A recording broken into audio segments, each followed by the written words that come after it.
Hello बच्चों, तो चलिए प्रश्न देखते हैं। और हमारा प्रश्न है आवर्त सारणी के समान वर्ग से संबंधित तत्वों में है। ठीक है, पहला विकल्प है आपका ऊर्जा स्तरों की समान संख्या, दूसरा है संयोजी इलेक्ट्रॉन की समान संख्या, तीसरा है इलेक्ट्रॉन की समान संख्या और चौथा है समान आयनन एंथैल्पी। ठीक है, तो चलिए इस प्रश्न को हल करेंगे। और सबसे पहले हम इस प्रश्न की जो मुख्य अवधारणा है उसको नोट कर लेंगे। तो यह जो प्रश्न है यह तत्वों के आवर्ती गुणों से संबंधित है। तो इस प्रकार हम इसकी मुख्य अवधारणा लिख सकते हैं, तत्वों के आवर्ती गुण। ठीक है, अब देखिए हमसे प्रश्न पूछा गया है कि आवर्त सारणी के समान वर्ग से संबंधित तत्वों में है, यानी कि एक ही वर्ग के जब सभी तत्व होते हैं।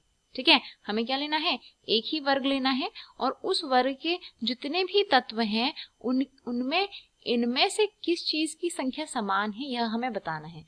ठीक है, तो सबसे पहले इस प्रश्न को हल करने के लिए हम एक उदाहरण ले लेते हैं। ठीक है, तो मान लीजिए मैंने उदाहरण ले लिया जो हमारा पहला वर्ग है, जिसमें आ जाता है लिथियम, सोडियम, पोटेशियम, रुबिडियम और सीजियम। ठीक है, तो मान लीजिए मैंने पहले वर्ग के ये 5 जो है तत्व लिए हैं। अब जब मैं इस पूरे के पूरे वर्ग में ऊपर से नीचे की तरफ चलती हूँ तो मैं देखती हूँ कि अब इसे मुझे पता लगाना है कि ऊपर से नीचे की तरफ चलने में क्या चीज समान रहती है। पहला आपका विकल्प है ऊर्जा स्तरों की संख्या। क्या विकल्प है? ऊर्जा स्तरों की संख्या। तो ऊर्जा स्तर की अगर हम बात करते हैं तो लिथियम जो है हमारा तीसरे आवर्त का, लिथियम जो है यह दूसरे आवर्त का सदस्य है, सोडियम तीसरे आवर्त का सदस्य है, पोटेशियम चौथे, रुबिडियम पांचवें और सीजियम छठी आवर्त का सदस्य है। तो जैसे जैसे इनके आवर्तों की संख्या बढ़ रही है, ठीक है, यानी कि मुख्य क्वांटम संख्या का मान बढ़ रहा है, वैसे वैसे क्या है, ऊर्जा स्तर भी बढ़ रहे हैं, क्योंकि मुख्य क्वांटम संख्या बढ़ने का मतलब ही ये है कि इसमें ऊर्जा स्तर क्या है, बढ़ते जा रहे हैं। ठीक है, तो ऊर्जा स्तरों की संख्या समान तो बिल्कुल नहीं है, तो यह विकल्प गलत हो जाएगा। दूसरा विकल्प है संयोजी इलेक्ट्रॉन की समान संख्या।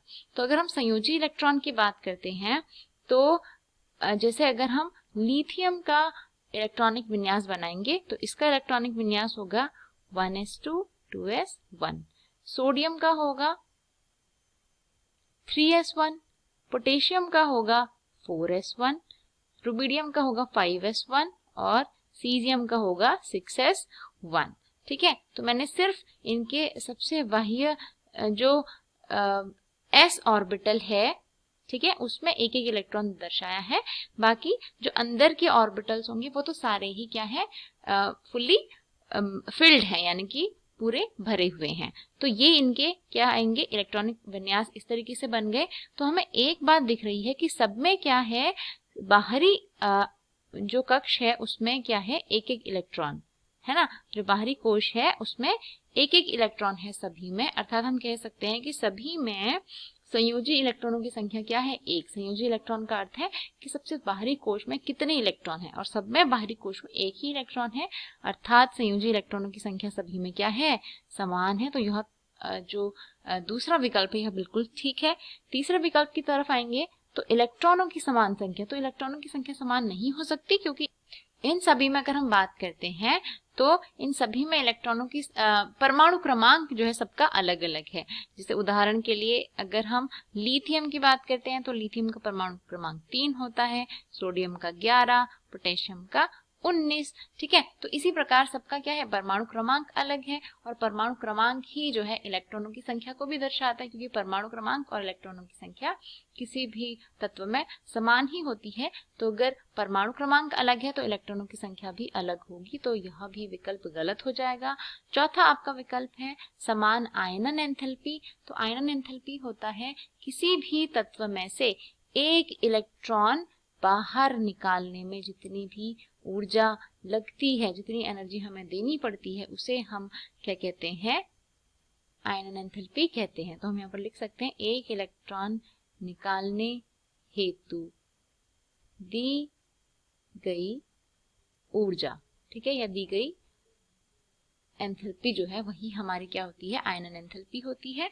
तो हमें पता है इन सब का साइज क्या है। जब हम ऊपर से नीचे की तरफ चल रहे हैं तो हमारे जो तत्व हैं इनका साइज बढ़ रहा है, और साइज बढ़ने की वजह से एक इलेक्ट्रॉन निकालना जो है, जब हम ऊपर से नीचे की तरफ चलेंगे तो एक एक इलेक्ट्रॉन निकालना आसान हो जाता है, क्योंकि साइज बढ़ रहा है। जो आकर्षण है न्यूक्लियस और इलेक्ट्रॉनों के मध्य वह कम हो जाता है ऊपर से नीचे की तरफ चलने पर, इसलिए एक इलेक्ट्रॉन आसानी से निकाला जा सकता है। अर्थात हम जब ऊपर से नीचे की तरफ चलते हैं तो आयनन जो ऊर्जा होती है, आयनन एंथैल्पी जो होती है, इसका मान क्या होता है, ऊपर से नीचे की तरफ जाने में घटता है। ठीक है, तो इसका मान भी समान नहीं है, अर्थात जो सही उत्तर हो जाएगा इस प्रश्न का वह हो जाएगा आपका विकल्प नंबर बी जो है आपका सही उत्तर हो जाएगा। अर्थात संयोजी इलेक्ट्रॉनों की संख्या यहाँ पर क्या होगी, सब में समान होगी, एक ही वर्ग की अगर बात करें तो। ठीक है, तो मैं आशा करती हूँ आपको उत्तर समझ आया होगा। धन्यवाद।